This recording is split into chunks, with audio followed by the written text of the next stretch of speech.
Hey everyone, and welcome! Today we are diving into something called graph theory. And look, don't let the name scare you off. This isn't some dusty, abstract math concept.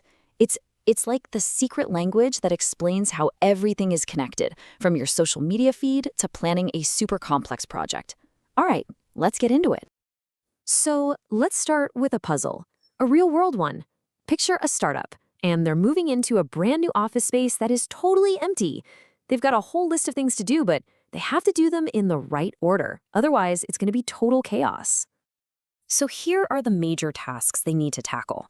But obviously, there are dependencies, right? I mean, you can't just start painting the walls before you've even plastered them. And you definitely don't want to install the fancy new light fittings before the wiring is even in the walls. It seems obvious, but each of these dependencies creates a chain of events. So what's the most efficient sequence to get all this done? You start looking at all these moving parts, and it feels kind of complicated. But what if I told you there's a really simple, visual way to map this all out and just see the answer? And this is where our hero of the day comes in, the graph. Now, I'm not talking about the bar graphs or pie charts you're used to. In the world of mathematics, a graph is this incredibly powerful and kind of elegant way to model the relationships between things.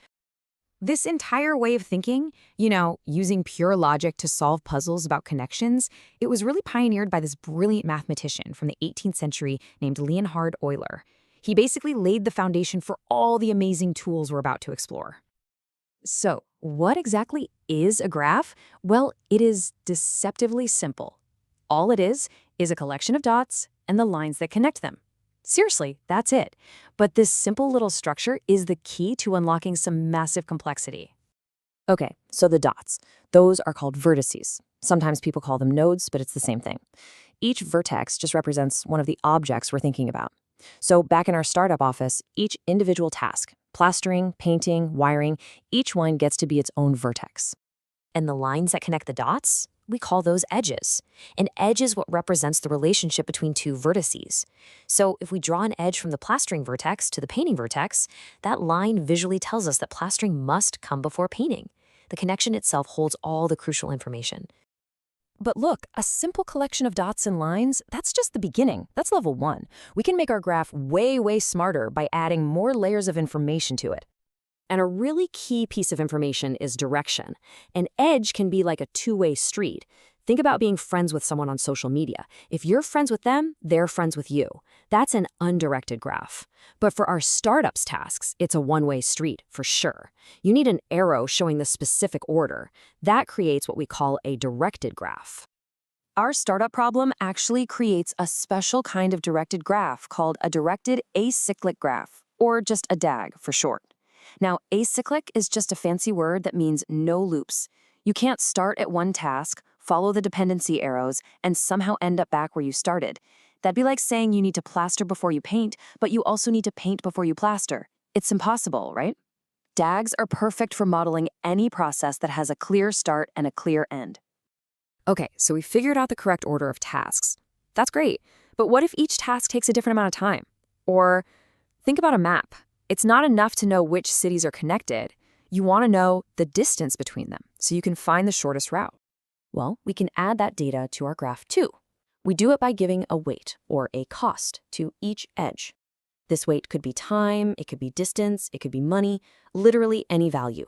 And boom, you've just created a weighted graph, which is an even more powerful way to model the real world.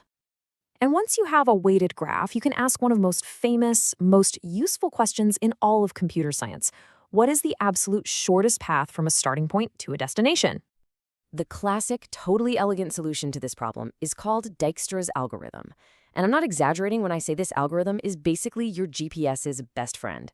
It is the fundamental logic that powers your map app every single day, finding you the quickest way through a crazy network of roads. So how does it actually work? Well, it's surprisingly intuitive. It starts at point A. Then, it always chooses the closest unvisited place it knows about.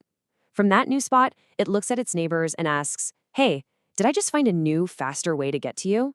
If the answer is yes, it updates its internal map.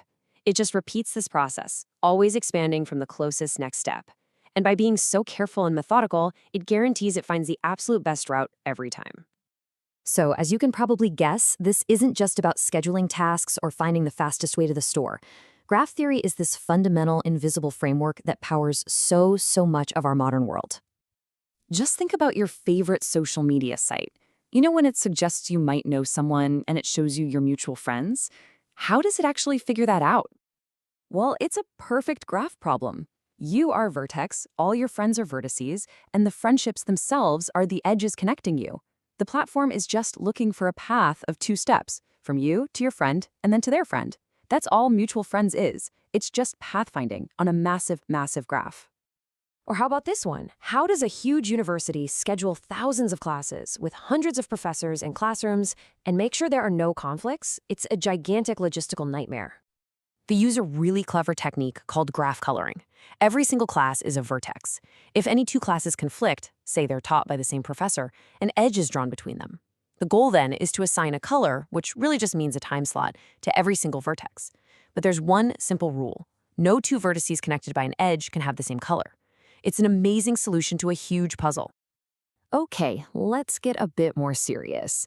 How do cybersecurity experts react when there's a virus or a breach spreading across a huge corporate computer network? How do they isolate the threat and stop it from spreading everywhere? You guessed it. They see the network as a graph. Every device is a vertex and every connection is an edge. Their goal is to find the largest possible group of compromised devices that aren't directly connected to each other. This is called a maximum independent set.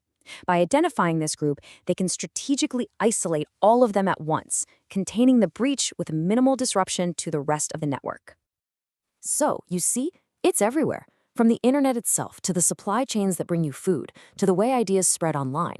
Graph theory gives us the language to see and understand the hidden connections that define our reality.